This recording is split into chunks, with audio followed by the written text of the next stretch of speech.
बेचारी बहू। सरिता की शादी एक अच्छे परिवार में हुई है। उसका पति रोहन उसे बहुत प्यार करता है।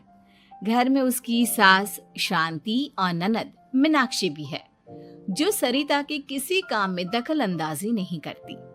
लेकिन फिर भी सरिता को ऐसा लगता है कि दुनिया की सबसे ज्यादा बेचारी बहू वही है और सबसे ज्यादा अत्याचार उसी पर हो रहा है।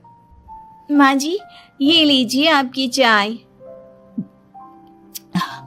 अरे बहू, तूने इतनी ज्यादा चीनी क्यों डाल दी चाय में? हाय हाय माँ जी, मैंने तो उतनी ही मीठी बनाई है जितनी मीठी आपको पसंद है। माँ जी, आपको तो मेरे हाथ की चाय अच्छी ही नहीं लगती। जब देखो कुछ न कुछ कमी निकाल ही देती हो। अरे बहू, तू एक बात के पीछे ही पड़ जाती है। मैंने ऐसा कब कहा कि तू रोज चाय खराब बनाती है? सरिता अपने कमरे में चली जाती है और फोन उठाकर अपनी माँ से बात करती है। हेलो माँ, कैसी हो आप? क्या कर रही हो? मैं तो ठीक हूँ, पर तू बता, तेरा मूड कैसा है? तेरी आवाज से लग रहा है कि कुछ तो हुआ है तेरे ससुराल में। अरे क्या बताऊँ माँ, यहाँ तो हर समय मेरे साथ बहुत बुरा व्यवहार होता है। मैंने अपनी सास के लिए इतनी अच्छी चाय बनाई, लेकिन मेरी सास चाय पीते ही मुझे 4 बातें सुना दी। बेटी, तू इतनी छोटी छोटी बातों पर ध्यान ही क्यों देती हो?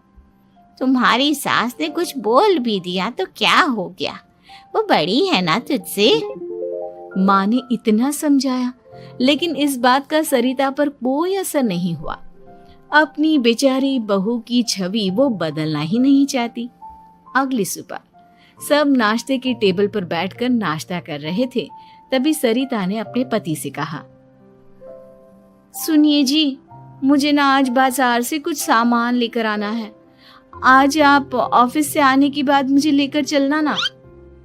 भाभी, मुझे भी कुछ किताबें खरीदनी है।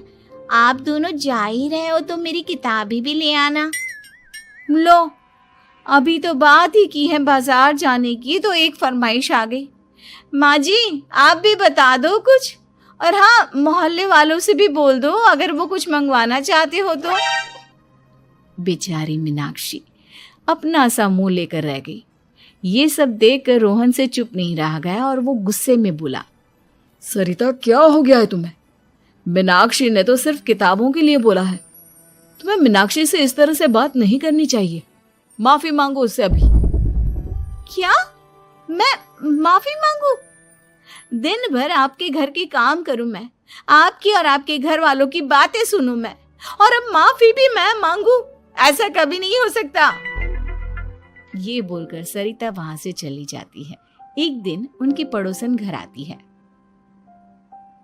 अरे सरिता, क्या कर रही है? और क्या करूंगी भाभी जी, बस घर का काम ही कर रही हूँ। आप बताओ कैसे आना हुआ? अरे मैं तो तुम्हारा हालचाल पूछने आई थी, लेकिन तुम तो बिजी लग रही हो। कोई बात नहीं, मैं बाद में आ जाऊंगी। और क्या करूँ भाभी जी, जब से शादी होकर आई हूँ ना, बस काम ही कर रही हूँ। और इस घर में ना कोई मेरी कदर नहीं करता। पति है जो बस घर से ऑफिस, ऑफिस से घर। ननद को तो कॉलेज से फुर्सत नहीं। बची सास तो उनका सारा समय मेरी गलतियां निकालने में लग जाता है। अरे ये क्या कह रही हो सरिता? तुम्हारी सास तो पूरे मोहल्ले में तुम्हारी तारीफ करती फिरती है कि तुम बहुत अच्छी हो, पूरा घर तुम्ही ने संभाल रखा है। हाँ तो क्या हुआ, इसमें गलत क्या कहती है? सच ही तो कहती है। मेरी मर्जी के बिना इस घर का पत्ता भी नहीं हिलता।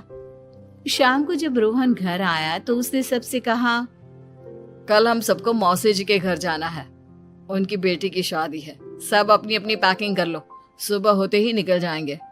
और सरिता, तुम कान खोलकर सुन लो, वहां जाकर किसी की बुराई भलाई शुरू मत कर देना, नहीं तो मुझसे बुरा कोई नहीं होगा।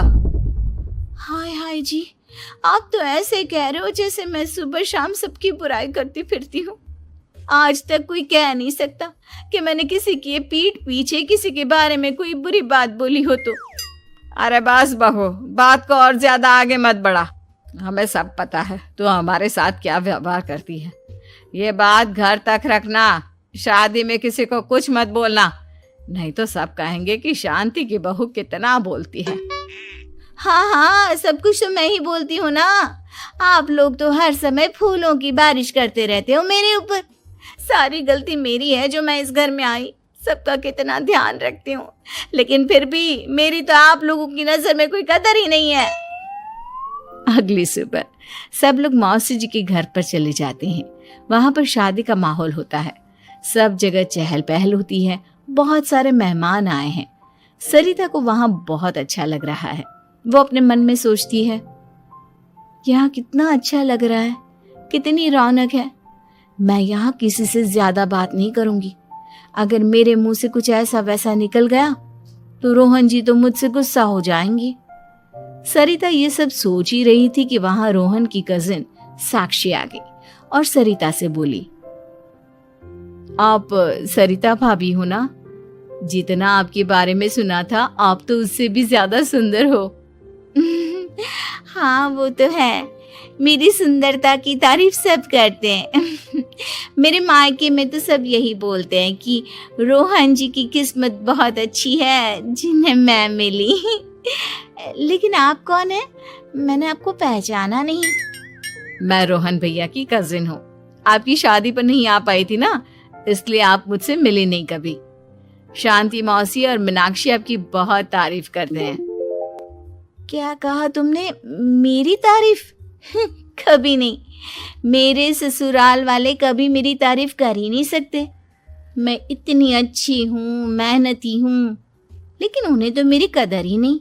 सारा दिन घर का काम करती हूँ, फिर भी मेरी सास ना मुझे सुनाती रहती है, और पति भी मेरी सास की साइड लेते हैं।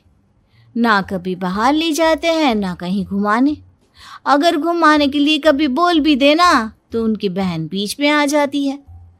मैं कैसे रह रही हूँ उस घर में ये मैं ही जानती हूँ।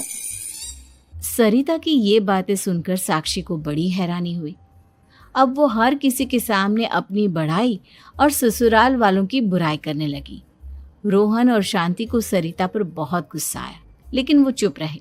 अगले दिन जब वो अपने घर पर आए, सरिता, तुमने क्यों सबके सामने मेरी इज्जत का तमाशा बनाया? तुमसे बोला था ना कि चुप रहना।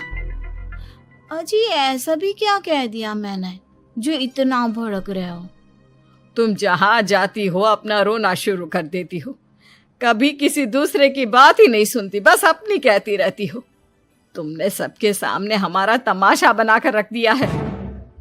हे भगवान, मुझे अपने पास बुला ले। जिस घर में मेरी कदर ही नहीं, उस घर में मेरा क्या काम?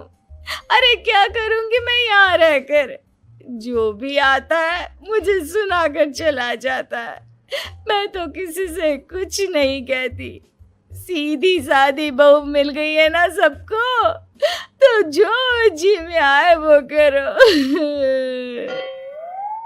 सरिता ने अपने आगे किसी को कुछ बोलने ही नहीं दिया, और उस दिन भी उसने सबके सामने खुद को बेचारी बना ही दिया। अगले दिन मीनाक्षी कॉलेज के लिए लेट हो रही थी, इसलिए वो हर काम जल्दी जल्दी कर रही थी। अपना नाश्ता लेने किचन में गई और पतीले में रखे गरम दूध को गिलास में डालने लगी।